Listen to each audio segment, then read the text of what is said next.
உங்களின் ஒவ்வொரு தேவைக்கும் சுப்ரீம் கொண்டு வந்துள்ளது multipurpose plastic cupboards, shoe racks, kitchen cabinet மற்றும் குழந்தைகளுக்கான அலமாரிகள். Supreme furniture, truly stylish. திருப்பதியில லட்டு ஏதாவது அது விலங்குடைய ரெண்டு விஷயங்கள். இதோட மூலத்தை நம்ம ஆராய முடியாது, ஆராய்ச்சாதான் அது தெரியும். அது யதார்த்தமா நடந்திருக்கோ நடக்கலையோ. சரியா போச்சா? நடந்திருந்தா தப்பு. இனிமேலான ஆஸ்திகால ரஷணம் பண்ணுவோம். ஆஸ்திகால் இந்த பிரச்சனையெல்லாம் இருக்காது, அவனுக்கு கொஞ்சம் பயம் இருக்கும். சரியா போச்சா? அதனால ஆஸ்திகாலை என்னைக்குமே நம்ம கொண்டாடுவோம். அது மட்டும் இல்லாமல் அனாவசியமா யாரையும் சொல்ல வேண்டாம். இருக்குன்னா அந்த கடவுள் விடமாட்டான், இருக்குன்னா அந்த கடவுள் நிச்சயம் விடமாட்டான். கவலையே பட வேண்டாம், எதா இருந்தாலும் நடக்கும். அதனால இதை பத்தி அனாவசியமா நம்ம டிஸ்கஷன் பண்ணுங்கிறது இல்லை. எல்லாத்துக்கும் நீதி, இந்த ஜஸ்டிஸ் எல்லாம் இருக்கு. சரியா போச்சா? கோர்ட்டு எல்லாம் இருக்கு. சும்மா விட மாட்டா யாரும். அதுல எப்ப வெளியே தெரிஞ்சிருக்கோம், சும்மா விட மாட்டான்.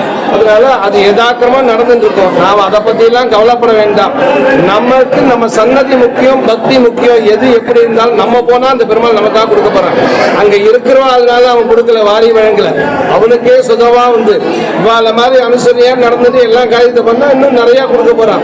இல்லாட்டியும் கொடுப்பான், நமக்கு கொடுப்பான், அவளுக்கு கொடுக்க மாட்டான். அதுதான் விஷயம். அவெல்லாம் அந்த நன்னா போஷிக்கிறான், நன்னா இருக்கு.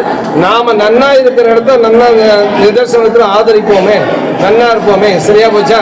அதனால எங்கெங்கயோ ஏதோ நடக்கிறது, அதெல்லாம் வேண்டாம். இப்போ இந்த ஜனங்களுக்கு சொல்லக்கூடியது எல்லா ஜாதிகள்லையும் ஒரே பிரச்சனை என்னன்னா, அது நான் இதை பத்தியும் கவலைப்படுறதில்ல. இது ஏன்னா நான் நினைச்சு இந்த கூட்டுக்குள்ள வரல. சரியா போச்சா? யார் நினைச்சு இங்க பறக்க முடியாது. இது எல்லாம் பெருமா சங்கல்பம், அந்த நிசபன் சங்கல்பம். அவளுக்கு தகுந்த மாதிரி வச்சிருக்கான். காலத்துல கல்யாணத்தை பண்ணுங்க, குழந்தைகளுக்கு நல்லா வம்சம் பெருகணும். நம்ம வம்சம் நமக்கு முக்கியம். வம்சம் நன்னா இருந்தாலே நம்ம சனாதன தர்மத்தை யாராலையும் ஒழிக்க முடியாது. பாவா காப்பாத்தணுங்கிறது இல்லை. காலத்துல கல்யாணம் பண்ணுங்க, பக்தியை கொடுங்க. குழந்தைகள் எல்லாம் கோவிலுக்கு அழிச்சும் போகணும் வச்சுக்கோங்க. இங்க எத்தனை செல்வங்கள் இருக்கு தெரியுமா? குழந்தை செல்வங்கள்லாம் கோவிலுக்கெல்லாம் அழிச்சும் போகணும். எங்க கதாகாலட்சேபம் நடக்குதோ அங்க போகணும். புரியறதுங்கிறது இல்லை, அது திருஷ்டியில சேமிச்சா போதும், காதுல கேட்டா போதும், நன்னா இருப்பான். அதனால வசதியே இந்த பூமி நன்னா இருக்கணும். பூமி நன்னா இருக்கணும்னா இதெல்லாம் காரியத்தை பண்ணணும். நாம எல்லாரும் நன்னா இருப்போம். நாராயண நாராயண நாராயணா.